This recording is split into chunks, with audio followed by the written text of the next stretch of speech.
versículo 4 aqui de Atos 3, irmãos, Pedro disse àquele coxo: olhe para nós, olhe para as nossas vidas. Hoje, infelizmente, nós estamos carentes, não é, de pessoas que possam ser referenciais. O mundo hoje, com toda certeza, está necessitando de verdadeiros modelos. Pessoas que possam dizer como Pedro, né? Olhe para a minha vida, olhe para mim. Irmãos, o mundo hoje carece de cristãos verdadeiros, de pessoas que testificam que verdadeiramente Jesus mudou, que Jesus transformou a sua vida. Tem uma frase que é comum as pessoas dizerem, que é: olha para Jesus, não olhe para mim, eu sou um pecador, olhe para Jesus. E acaba sendo uma frase, não é? Olhe para Jesus, acaba sendo uma frase que liberta, porque na verdade ela liberta aquele que não quer servir de exemplo, que não quer ter o compromisso de espelho, né, para muitas pessoas, ou que não querem verdadeiramente mudar de vida. Eu já disse aqui sobre Billy Graham, a frase que ele disse, não é? Que nós somos a Bíblia que o mundo está lendo. Você é a Bíblia que o mundo está lendo. E o próprio apóstolo Paulo escreveu isso à igreja em Corinto, na segunda carta que ele escreve, no capítulo 3, no versículo 2. Ele fala assim: olha, vocês mesmos são a nossa carta, escrita em nosso coração, conhecida e lida por todos. O correto, irmãos, não é dizer olhe para Jesus, é dizer olha para a minha vida e vocês verão a Cristo. Olhe para mim, olhe para o meu testemunho e vocês verão ao Senhor Jesus. Uma grande verdade, irmãos, é que aqueles que estão nas trevas desejam ansiosamente em ver a luz de Cristo em nós. Olha que Paulo escreve à igreja lá em Filipos, no capítulo 2, versículo 15: que venham a tornar-se puros e irrepreensíveis, filhos de Deus inculpáveis, no meio de uma geração corrompida e depravada, no qual vocês brilham como estrelas no universo. A sociedade, irmãos, hoje, na sua grande maioria, anda nas trevas e necessitam ver a luz do Senhor. Assim como aquele coxo, a sociedade de hoje, ela está doente na sua grande totalidade. Nossa sociedade está doente, irmãos, infelizmente. Se nós olharmos hoje o mundo e aquilo que as pessoas querem implantar nesse mundo, a gente vê que a sociedade está doente. A questão da implantação da ideologia de gênero, não é? Menino que quer virar menina, olha que situação, não é? Muitos hoje, a grande parte da sociedade quer legalizar o aborto, implantar a linguagem neutra nas escolas. Muitos hoje querem legalizar o casamento, né, de pessoas do mesmo sexo. E tem lugares que já estão fazendo isso, no Brasil mesmo. Gente que quer legalizar drogas, políticos que querem fazer lei para legalizar a maconha. Irmãos, hoje a sociedade precisa olhar para nós e perceber que nós somos diferentes, que nós não concordamos com essas coisas. Por isso que nós precisamos ser um diferencial nessa terra. Nós precisamos, assim como Pedro, dizer, não é? Olha para a minha vida. Ter a coragem de dizer, olha para mim, olha para a minha vida. Irmãos, nesse tempo Deus quer levantar cristãos corajosos, pessoas corajosas, cheias do Espírito Santo, que possam dizer a um coxo: olha para mim, olha aqui para mim. E a primeira palavra de Pedro diante do problema daquele coxo foi se colocar como um diferencial.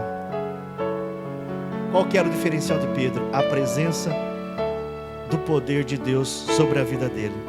Pedro, ele fez a diferença na vida daquele homem. Pedro e João mudaram a história da vida daquele homem. Hoje muitos cristãos, infelizmente, não diferenciam de nada daqueles que não conhecem ao Senhor Jesus.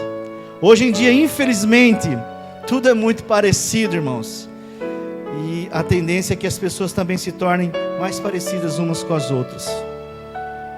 Então, meus irmãos e irmãs, é necessário que haja aqueles que com muita coragem possam dizer: olha para nós, ou seja, é o diferencial, olha para a minha vida. Irmãos, nós temos que ter a consciência que neste mundo nós somos separados para fazermos a diferença, e temos que ser a luz do mundo, e temos que ser o sal da terra. O mundo carece de cristãos autênticos, de pessoas que servem a Deus, de pessoas que louvam a Deus aqui na terra, mas também louvam a Deus lá fora, lá no mundo, com o seu testemunho. O mundo precisa de pessoas para fazer a diferença na vida daqueles que estão sofrendo, na vida daqueles que estão precisando de libertação. Eu me lembro de uma história que eu li. Um jovem, ele sofreu um acidente numa siderúrgica, ele caiu numa chapa bem quente, e era incandescente mesmo, muito quente, e ele acaba queimando a parte lateral do seu corpo, e o seu corpo derreteu a parte da carne, da pele, chegou no osso, e algumas pessoas, alguns funcionários lá da empresa, foram lá tirá-lo daquela chapa quente, e começaram a gritar: olha, chame os médicos. E ele disse assim: não, por favor, não chamem os médicos, chamem alguém para me falar de Deus, chamem alguém para me falar da salvação, porque a minha vida inteira eu vivi sem Deus, chamem alguém. E dos 300 funcionários que estavam naquela empresa, não tinha ninguém para falar de Deus para aquele moço. E depois de uns 20 minutos, aquele jovem morreu como nasceu, sem Deus. Mas tinha lá um cristão afastado, desviado, e ele, conversando com um dos seus amigos do lado, ele disse: eu ouço os gritos dele, clamando por Deus, e eu não pude fazer nada. Porque a minha vida de pecados fechou os meus lábios. Uma pergunta para a gente pensar aqui, irmãos, para nós meditarmos: será que as nossas atitudes, será que nossa vida, nossas palavras diz ao mundo que nós somos cristãos? Ou será que ela fecha nossos lábios quando os outros mais necessitam de nós? Nós, como filhos de Deus, como cristãos, precisamos ser um referencial para as pessoas que estão à nossa volta. Ser testemunha viva daquilo que Deus fez na nossa vida, um testemunho de transformação. Em 1962, lá no Rio Grande do Sul, começou um movimento pentecostal enorme, um avivamento lá naquele estado. E uma igreja pentecostal ia fazer uma campanha, irmãos. E aí a mídia começou a falar contra. Não queria que eles fizessem esse evento, não queriam que eles fizessem aquela cruzada evangelística. E aí um empresário muito famoso, rico daquele lugar, ele foi às emissoras de rádio e disse: não, os crentes têm que fazer esse trabalho, esse evento, e nós deveríamos ter mais crentes no nosso estado, porque os crentes são os meus melhores funcionários. Os crentes são os meus melhores funcionários. Como você é na sua empresa? Como você é reconhecido na sua empresa? Hoje em dia, irmãos, muitos cristãos andam muito parecidos com as pessoas que não têm Cristo no seu coração. Não tem diferença nenhuma. Você não vê nada de diferente nele. Faz as mesmas coisas, usam as mesmas roupas, falam as mesmas besteiras, cantam as mesmas músicas, bebem as mesmas bebidas, participam das mesmas festas, e não tem diferença. E nós temos que ser um diferencial. Tem gente que canta música secular, muitos cristãos que cantam música secular. Não digo que vai para o inferno, irmãos, mas eu acho que não é legal. Olha o que diz uma música da Ivete Sangalo, escutem isso. Sorte grande. A minha sorte grande foi você cair do céu. Quem conhece essa música? Como que é? A minha sorte grande foi você cair do céu. Minha paixão verdadeira. É isso mesmo? Mas olha a letra da música. A minha sorte grande foi você cair do céu. Quem caiu do céu, irmão? Minha paixão verdadeira, viver a emoção, ganhar teu coração para ser feliz a vida inteira. E olha o que ela fala mais: é lindo o teu sorriso, o brilho dos teus olhos, meu anjo querubim. Quem era querubim? Doce dos meus beijos, calor dos meus braços, perfume de jasmim. É uma exaltação a Satanás. Eu li uma frase hoje de manhã, foi incrível. De manhã eu li essa frase do pastor David Wilkerson. Ele falou assim: olha, eu estou cansado de músicas que fazem os jovens pularem, ao invés de dobrarem os seus joelhos. Nós não podemos ser iguais às pessoas desse mundo, irmãos. Nós temos que fazer a diferença nessa terra. E o que vai nos diferenciar das pessoas? O que vai nos diferenciar das outras pessoas? É a unção de Deus na sua vida. É a sua busca em oração. É a sua renúncia, não é?